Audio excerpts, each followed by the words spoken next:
Hello and welcome to my awesome health journey. I'm Brett Dupree, and I'm going to talk a little bit more about anxiety. The other thought that came to me uh, from the anxiety being the theft of joy is how anxiety makes relationships transactional, and I could really see that.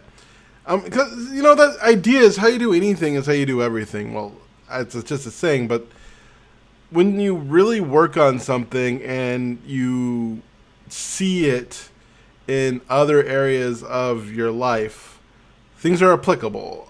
Like working on my intuitive eating and working on my relationship with food. The idea there's no good food, there's no bad food, there's just food. Food is not a moral choice. And if I eat something and I eat too much, it's not because something's bad about me, it's because I made that choice at that moment. And putting it together with relationships and the transactional of it is relationships are not that different from food in the sense of making communication and talking with people. It doesn't mean if you have a bad interaction with somebody and you weren't meaning to be mean, it doesn't mean that you are a bad person. It doesn't mean that they hate you. Or it could mean that they hate you. But it doesn't mean if someone dislikes you and you haven't, or maybe if you have wronged them, it doesn't make you a bad person. It just makes you do a bad action. And seeing that within relationships and experiencing that thought process made me really notice how transactional relationships become when I go through them full of anxiety, because they have to mean something. I have to get something out of it, especially if I'm going to go through the stress of talking to someone. There has to be a reason. I can't just enjoy someone just to enjoy someone. There has to be a reason. And I used to think, like a couple months ago, think that that's fine. And it is fine. But is that how I want to be? Somebody who goes into an experience to get something out of it instead of just enjoying my experience for the experience. Sure, if I have a great interaction and we agree to see each other again, that's awesome. But we could have a bad interaction and agree to see with each other again, but because we just happen to like certain aspects about ourselves, or one of us was feeling bad at the time, or we could have a great interaction and never see each other again, and that doesn't have to mean anything. And a lot of times in anxiety, everything has to mean something. For instance, just the practice with food of, eating, like me spending $40 on a ramen dish, getting 3 things of noodles and extra meat, and then eating it all and feeling like crap does not mean I'm a terrible person, that I'm weak, and that I'm pathetic, and that like I'm bad with money. It just means that that moment I made that choice for whatever reason, and I can make a different choice. And that works with people. Like if I have a bad interaction with somebody or I make a bad choice, that doesn't mean I have to make bad choices in the future. Next time it can be different choices. Plus, if I act like myself and not have to wear a mask, because anxiety is all about, for me, it was all about masking, because I would have to act a certain way around different people. But that's also normal. You're going to act different around your friends than your family. But when with my anxiety, that was, a big deal. And that's why I really didn't like my friends and my family going together, because like I wouldn't know how to act, and then everyone would hate me, which is the thing that like goes through my head.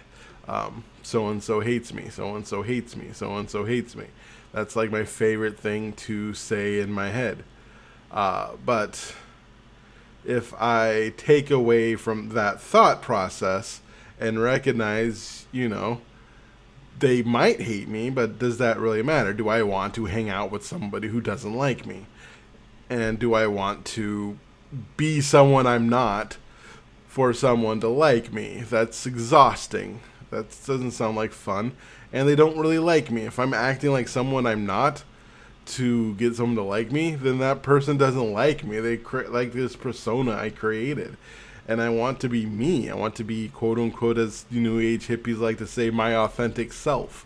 And it's better to be liked for who I am, or it's better to be disliked for who I am than liked by who I am not. I mean, people have heard that over and over again. And just really taking away this moral transaction of interaction.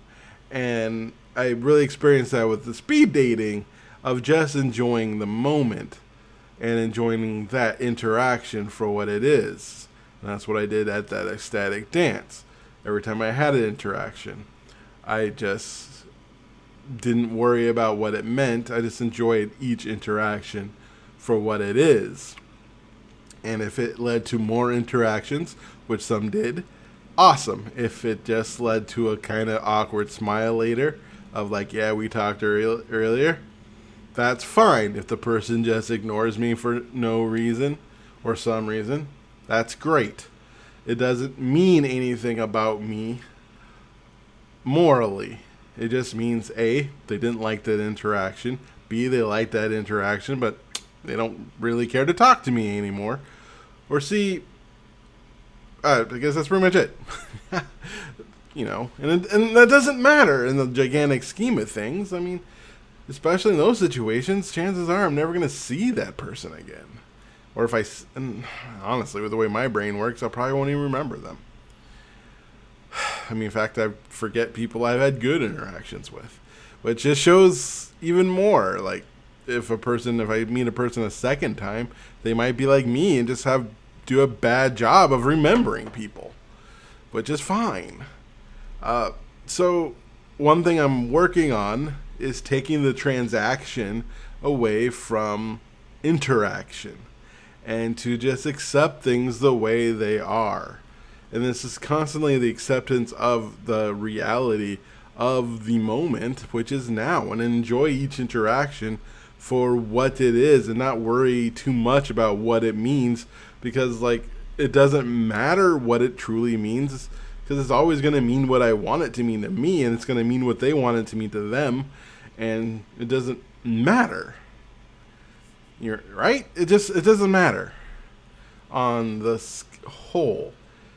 It's just as long as make my goal is to have every interaction to be a positive one, and fit into the constraints of that situation. I'm not gonna go to work and go like, "Hello, bitches, what's up, motherfuckers?" Right? Not gonna do that at work. That's stupid. It's gonna be fired. You got to live within society's rules based on the situation. Don't go to like someone's marriage and just scream bloody murder. You know what I'm saying. I'm not saying be super free, carefree attitude person. I mean, unless that's what you want to be. If that's the person you want to be and that's the person you're proud of being, I'm not going to judge you. Because why? I'm not the right person to judge anyone. I've made so many mistakes in my life. So I'm not perfect at all. And I make a lot of bad choices. Anyways, that's this ramble. When I had the idea of this video, I thought I would go somewhere, but I felt like I went nowhere. But I do like the light from the ring creating this red thing, which sometimes it hits and my beard looks kind of red. I think that looks cool. Anyways, thank you for listening to this ramble. I hope you got something out of it. If you got anything out of it, leave it in the comments, because I feel like I lost my train of thoughts. I love you for who you are, and you are worthy.